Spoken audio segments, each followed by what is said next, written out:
I'm here with Andy Jones, number 20, inside linebacker, Yes, sir. the Kellyville Ponies. You're a senior this year. Yes, sir. Um, I know you started last year and you had an injury. Yep. Um, It was the fifth game, second quarter, first play. Broke my leg. First play of the fifth game. Yep. So you made it the first half of the season. Yes, sir. Has that injury affected your play in any way this season? Is it in the back of your head? Yeah. I don't. I try not to think about it. Okay. Yeah. What what do you think is the difference in the culture in the locker room this season as compared to seasons prior? We actually have some leadership this year, and everyone's a little bit mad about what happened last year. No one's happy about it, and we're just our comeback and redemption season. There you go. You play pretty intense. It looks like you play with your emotions on your sleeve. Um, can you maintain that level of intensity for the next half of the season? Because Yes, we're sir. almost halfway through. Oh yeah. Nothing's gonna change. I tell you, it's kind of intimidating. You know, it's every other play on defense. Andy Jones, Andy Jones. You're just flying all over, sideline to sideline. You're always around the ball. Um, Yeah.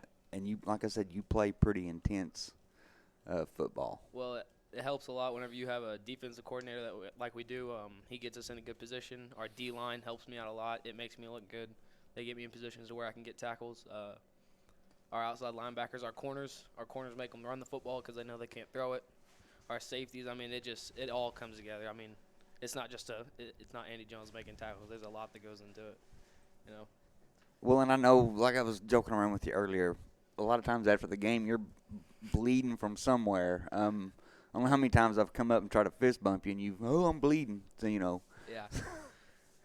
So, and let's talk about the first part of the season, the first four games. You guys got to be feeling pretty good right now.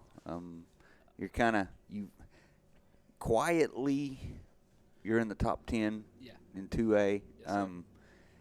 What do you think as far as the season going on from here? What do you think? Are you gonna Job ain't finished. not finish? Not finished. We got to keep going. And Millwood is looks like a smaller, faster team than you guys might have played. Um, they probably compare size wise to Kiefer. I would say they look Yeah.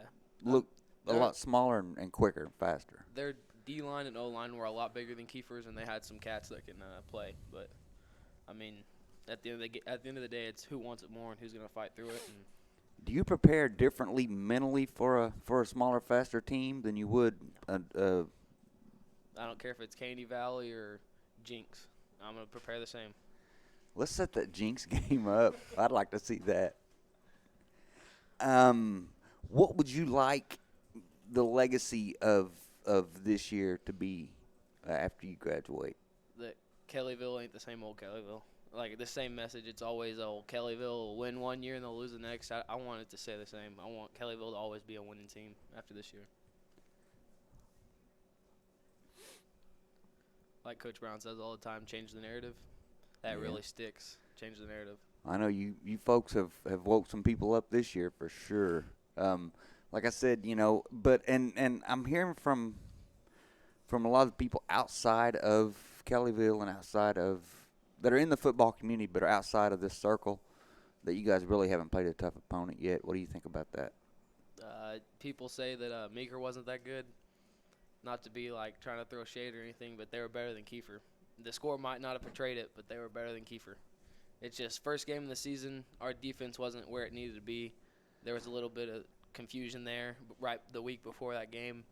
Not that that's an excuse. It's just we weren't really prepared as quite well as I thought we would have been.